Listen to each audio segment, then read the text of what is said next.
49 سے زیادہ تعداد نہیں ہونی چاہیے، لیکن ہم نے دیکھا کہ یہ ایکسل کی ہے. اس کی وجہ کیا ہے میں ذرا یہ اپنے ناظرین کے لیے آپ کو بتا دوں. آپ بھی جانتی ہیں کہ 18ویں ترمیم جب آئی تھی نا تو اس کے بعد کہا یہ گیا تھا کہ جو کیبنٹ ہے وہ ٹوٹل ارکان کا 11% سے زیادہ نہیں ہونی چاہیے فیڈرل کیبنٹ. تو اس حساب سے آپ کو نمبرز مینیج کرنے ہوتے ہیں. لیکن اب چکر یہ آ گیا ہے کہ اب کس طرح سے کھیلتے ہیں.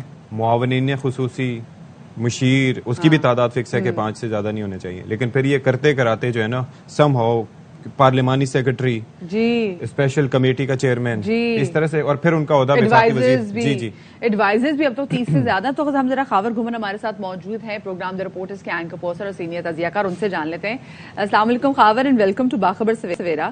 خاور ویسے یہ بتائیے گا یہ کیا ملک کے حالات ایسے ہیں کہ 56 کیبنٹ میں لوگ یہاں پہ بیٹھے ہیں، یا پھر پی ڈی ایم کے حالات ایسے ہیں کہ سب کو 76 بیٹھے ہوئے ہیں، یا پھر پی ڈی ایم کے حالات ایسے ہیں کہ سب کو منانا تو 76 لوگ کیے ہوئے ہیں؟ نہیں بالکل، یہ چونکہ ایک اتحادی حکومت ہے اس وجہ سے جس بھی اتحادی کی طرف سے کوئی فرمائش آتی ہے تو اس کو پورا کرنا پڑتا ہے. بنیادی طور پر یہ سفتی صاحب جس وہ آئینی جو ہے کلاس کا حوالہ دے رہے تھے 11% کا، بالکل صحیح ہے، اتنا ہی بنتا ہے 49-50. یہ وہ لوگ ہیں جو جا کے پارلیمان کے اندر بیٹھ سکتے ہیں. اگر اس میں ایڈوائزر بھی ہیں، کچھ اسپیشل اسسٹنٹ بھی ہیں، مطلب ادروائز باقی لوگوں کو جا کے پارلیمان کے اندر جا کے نیشنل اسمبلی یا سینٹ کے اندر ان کو بیٹھنے کی اجازت نہیں ہے. بلکہ ان کے اندر سے بھی کئی لوگ ایسے ہیں کہ جن کو کیبنٹ کے اجلاس میں بلانے کے لیے بھی بھلے وہ معاون خصوصی کیوں نہ ہو اسپیشل پرمیشن کی ضرورت ہوتی ہے. ایگزیکٹلی، بالکل آپ صحیح فرما رہے ہیں.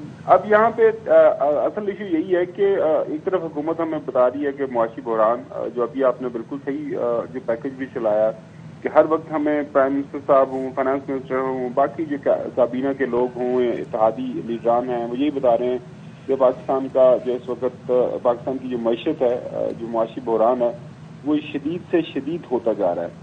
اگر ایسی بات ہے تو پھر کم از کم تھوڑا سا لحاظ کریں. ہر جو آنے والی حکومت پولیٹیکل پارٹی یہی کہتی ہے کہ چند کابینہ کے ممبران سے ہی کام چلایا جائے گا، لیکن ظاہر ہے اس کے بعد جب یہ حکومت میں آتے ہیں تو یہ ساری چیزیں پھر پتھر کچھ ڈال دیتے ہیں. باقی چیزیں چھوڑ دیں، صرف ایک آپ کو میں بتا دیتا ہوں چونکہ میری یہ پرسنل نالج میں ہے. ان کے پاس جو فیول کارڈ ہوتا ہے جو پی ایس او کا، یا جہاں سے یہ 3-4 یہاں پہ پیٹرول پمپس ہیں اسلام آباد کے اندر، سرکاری گاڑیاں وہاں سے پیٹرول ڈلواتی ہیں. ہر یہ جو کابینہ جس کو ممبر بنا دیا جاتا ہے کسی بھی شکل میں، اس کے پاس ان لمیٹڈ جو ہے وہ اس کو دے دیا جاتا ہے کہ وہ مہینے میں جتنا چاہے پیٹرول ڈلوائے. اور پھر ایسے بھی کیسز ہوئے ہیں کہ وہ ڈرائیور صاحب پھر اپنا بھی ڈلواتے ہیں، وہ پھر گھر کی ساری گاڑیوں کا اس میں ڈلتا ہے، یاروں دوستوں کے بھی ڈلتے ہیں. تو اچھا، اور ایک اور چیز آڈٹ ہو جائے کہ کتنا پیٹرول کنزیوم کیا جاتا ہے. خاور بھائی ایک چیز آپ نے بہت زبردست بات کی ہے، اسی کو میں جوڑتے ہوئے مجھے یہ بتائیں کہ بظاہر کیا دیا جاتا ہے ایک وزیر لیتا کیا ہے 2 لاکھ روپے تنخواہ، اس کے ساتھ ساتھ جو گھریلو الاؤنس، مینٹیننس، ایئر ٹکٹس، گاڑی، پرسنل سیکرٹری، اسٹینوگرافر، قاصد، نائب قاصد، ایٹسٹرا ایٹسٹرا، جو اسمبلی کا اجلاس میں جانے کی جو مہربانی فرماتے ہیں اس کے لیے الگ. تو یہ مجھے بتائیں نا کہ یہ 2 لاکھ تنخواہ کے علاوہ یہ جو اماؤنٹ ہے یہ مل کے کتنا بن جاتا ہوگا؟ نہیں وہی میں بتایا کہ وہ اگر آپ پریکٹیکل ٹرمز کے اندر ان کو وہ ایکومولیٹ کریں گے جی کتنے پیسے بنتے ہیں، وہ اچھی خاصی تعداد کے اندر خرچہ آتا ہے. اور ایک اور بات ہے، وہ اس کے اوپر آرگومنٹ ہوتا رہتا ہے کہ جی خان صاحب صرف دکھاوے کے لیے کرتے تھے.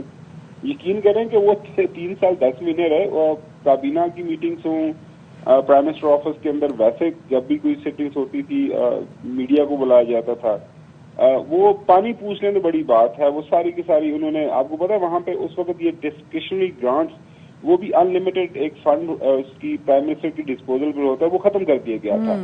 لیکن اب وہ جناب جب بھی میٹنگ ہوتی ہے پرائم منسٹر آفس کے اندر جو بھی بلایا جاتا ہے تو وہاں پہ 5 کورس میل چل رہا ہوتا ہے، وہاں پہ یہ ڈسکریشنری گرانٹس. اتنا وقت ہوتا ہے کہ 5 کورس میل بیٹھ کے انجوائے بھی کر سکے Khawar? Do they have that much time? میں 1-2 دفعہ خود جا چکا ہوں، تو میں اپنا پرسنل ایکسپیرینس بتا دوں. لاسٹ ٹائم جب یہ موجودہ حکومت آئی تھی ایک افطاری پہ میں بھی گیا تھا. میں چونکہ ذاتی آپ کو تجربہ بتا رہا ہوں تو وہ آتا ہے بیٹھ کے آرام سے. دیکھیں میری بات سنیں، سوچنے کا موقع ملتا ہے. دیکھیں اچھا کھانا پیٹ میں نہیں ہوگا تو کیسے سوچیں گے غریبوں کے بارے میں؟ تو یہ چلے خاور نے ہم سے اپنا ذاتی ایکسپیرینس بھی شیئر کیا, بہت شکریہ جی. اچھا ویسے مراد کی بات سے یاد ہے, آپ کو پتا ہے ابھی تک کچھ تو پرانے وزراء ابھی تک مراد لے رہے ہیں. فواد چودھری صاحب اسٹل ان منسٹر انکلیو. اچھا گھر نہیں چھوڑا ابھی تک؟ نہیں, اٹس بین مور دین. پہلے تو کہہ رہے تھے نا کہ چلو بھی ٹائم لگتا ہے, 3-4 مہینے لگ جاتے ہیں آپ کو جگہ, بٹ اٹس بین 8 months. لیکن ایک چیز یہ ہے کہ انہوں نے نہیں چھوڑا تو انہوں نے چھوڑ دیا. کنہوں نے؟ یہ جو ابھی ہیں حکومت میں. بھائی تو نوٹس تو جاتے ہیں نا, اب وہ کہتے ہیں نوٹس بھی مل لیا گیا, ککھ نہ لیا. ہاں وہی والی چیز سچویشن ہے. کیوں میں سونے آدھا گلا کرا, میں لکھ واری بسم اللہ کرا, کچھ ایسی سچویشن ہے. ایک چھوٹی سی بریک کے بعد ملتے ہیں.